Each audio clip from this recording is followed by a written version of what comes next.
안녕하세요 여러분. 저희는 오늘 벤담의 공리주의를 낱낱이 파헤쳐보려고 하는데요. 잘 따라와 주세요. 여러분을 의사라고 가정해봅시다. 지금 여러분에겐 죽어가는 6명의 환자가 있고 약은 고작 5개밖에 없습니다.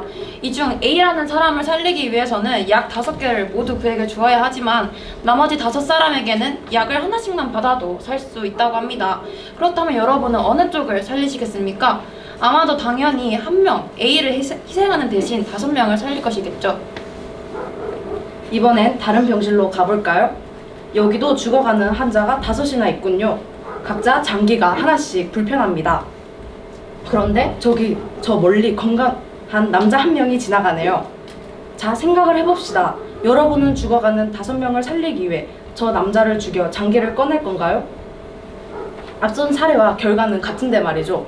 한 사람을 희생해 5명을 살리는 것 말입니다. 두 가지 사례에 모두 예스를 대답한 사람들은 제러미 벤담과 친해질 수 있을 것 같습니다.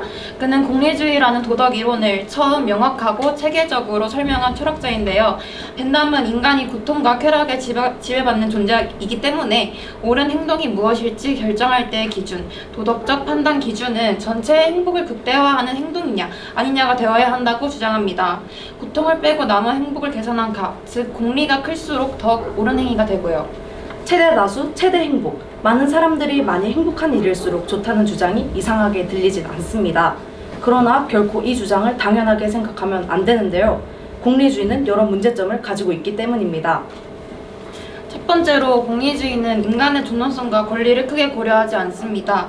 사자우리에 던져진 기독교인을 예로 들 수 있겠는데요. 기독교인이 극심한 고통을 받고 있지만 그걸 지켜보는 무수히 많은 로마인 광중들의 행복을 계산하면 엄청난 양의 쾌락이겠죠.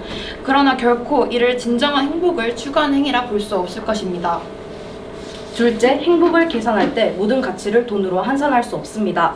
1970년대 한 소형차의 연료 탱크 결함으로 여러 사상자가 나온 적이 있었습니다. 놀랍게도 소형차를 제작한 회사는 이미 이 사실을 알고 있었는데요.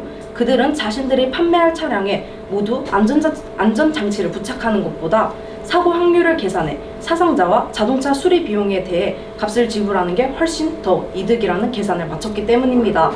과연 값을 매기는 기준이 대체 무엇이며 생명을 돈에 견주는 것이 윤리적인지 의문이 듭니다.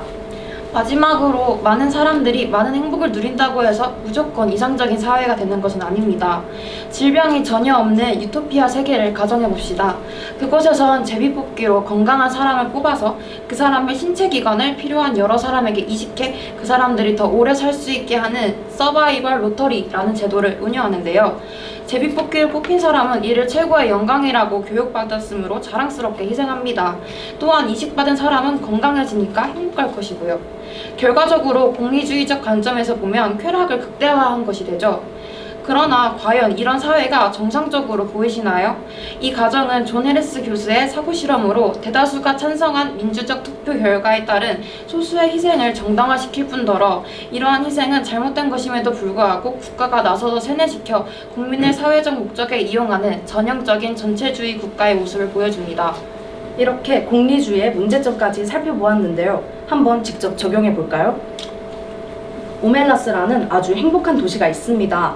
그런데 이 행복은 지하실 방에 있는 한 아이가 갇혀있기 때문에 다른 사람들은 행복을 유지할 수 있다는 것이 전제로 깔려져 있습니다.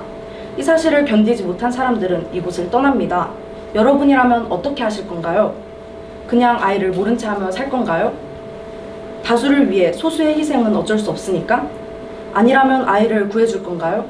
나를 비롯한 모든 사람들의 행복을 잇는데도요? 오멜라스를 떠나는 방법 또한 있습니다. 그렇지만 결국 아무것도 바뀌지 않을 겁니다. 그렇다면 여러분은 무엇을 선택하실 겁니까?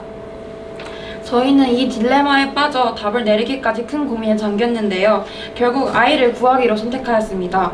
왜냐하면 행복의 가치는 절대적인 것이 아니라 상대적이기 때문인데요. 벤담은 한 명을 제외한 나머지 모든 국민이 행복한 것을 더 옳다고 볼 것입니다. 그러나 타인의 불행을 애써 모른 척하며 죄책감을 갖고 사는 삶이 과연 진정으로 행복한지 의문이 듭니다.